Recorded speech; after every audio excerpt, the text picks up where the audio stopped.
Olá, a aula de hoje será sobre o financiamento da Seguridade Social. Introdução. Estudamos a Constituição Federal, artigo 195, e esse artigo fala sobre o custeio da Seguridade Social. A aula de hoje será sobre o custeio da Seguridade, será sobre as contribuições previdenciárias, como as pessoas pagam a Previdência Social, como elas podem contribuir. Decreto 3048 de 1999, artigo 195. No âmbito federal, o orçamento da Seguridade Social é composto de receitas provenientes, inciso 1, da União, inciso 2, das contribuições sociais, inciso 3, de outras fontes. Esse artigo fala das fontes de financiamento da Seguridade Social, que podem vir da União, das contribuições sociais e de outras fontes. Vamos estudar a contribuição dos trabalhadores, como que os trabalhadores recolhem para a Previdência Social. Contribuição do empregado, empregado doméstico e do trabalhador avulso. Conforme a Lei 8.212/91, artigo 20, a contribuição do empregado, inclusive o doméstico, e do trabalhador avulso, é calculada mediante aplicação da correspondente alíquota sobre o seu salário de contribuição mensal, de forma não cumulativa. Dessa forma, quando um empregado, um doméstico, um avulso, vai pagar a sua contribuição previdenciária, utiliza-se uma tabela. Essa tabela tem uma alíquota de 8%, 9% ou 11%. Conforme a faixa salarial do trabalhador, aplica-se uma alíquota, seguindo o princípio da equidade na forma de participação no custeio.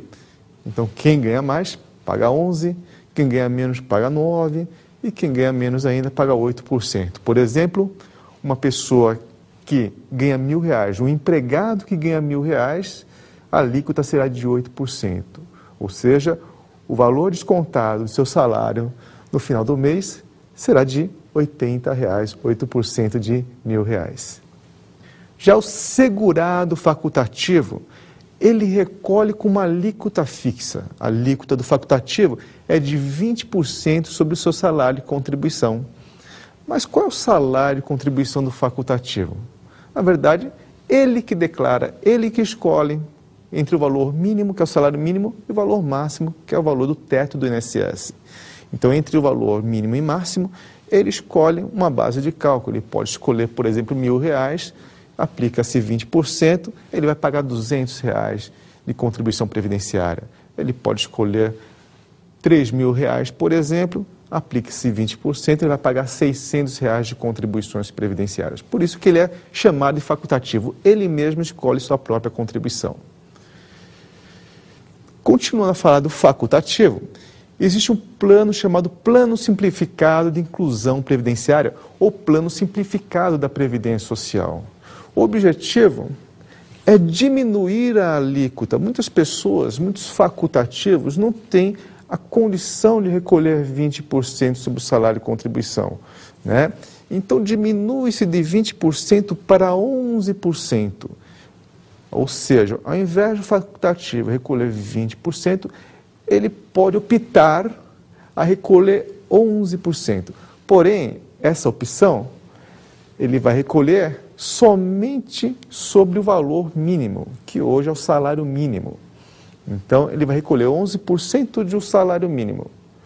Por outro lado, seus benefícios serão também somente sobre o valor mínimo. E ele não pode se aposentar nas condições com aposentadoria por tempo de contribuição.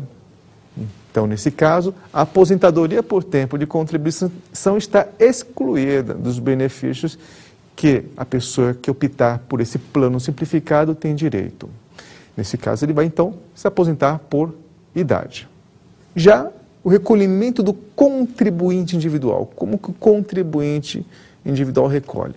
Primeiramente, o contribuinte individual ele pode relacionar-se com o terceiro sob 4 pontos de vista, sob 4 formas. A primeira forma é o contribuinte individual relacionando-se com a empresa. Por exemplo, Imagina um eletricista autônomo que presta serviço às empresas, serviço de eletricidade, um contribuinte individual, um eletricista autônomo. Ele vai relacionar-se com empresas sem relação de emprego, porque sua prestação de serviço é eventual. Nesse caso, o que acontece? Esse eletricista ele paga 11% sobre o que ele receber de remuneração dessa empresa. Na verdade, a empresa que desconta 11%. Né? A empresa desconta 11% do que vai pagar o eletricista. Por exemplo, se o eletricista ganhou R$1.000, a empresa vai descontar 11%, R$110. E o eletricista vai levar para casa R$890 no bolso. Né? E a empresa vai reter e recolher esse valor até o dia 20 do mês seguinte. O contribuinte individual também pode relacionar-se com produtor rural, pessoa física, com missão diplomática, com repartição consular ou com outro contribuinte individual equiparado da empresa. Na verdade, a regra para essas pessoas será diferente. Por que será diferente? Acabamos de ver que contribuinte individual, um eletricista autônomo que presta serviço para a empresa é obrigada a fazer o desconto de 11%. Já nesses casos, quando o contribuinte individual presta serviço, por exemplo, para uma repartição diplomática, para uma embaixada, por exemplo, essa embaixada, ela não é obrigada a fazer, não tem a obrigação de recolher os 11%, de fazer o desconto de 11%. E também essas empresas não têm a obrigação de recolher a parte patronal também. Né? Dessa forma, o segurado contribuinte individual que vai recolher por conta própria a sua contribuição. E a contribuição que ele vai recolher cabe, nesse caso, a alíquota de 20%. Então, imagina você, um eletricista prestou serviço por uma embaixada, a embaixada não tem a obrigação de fazer o recolhimento desse eletricista, ele ganhou R$1.000, o próprio eletricista vai ao banco e faz o recolhimento de 20%, no caso de R$200, 20% de R$1.200.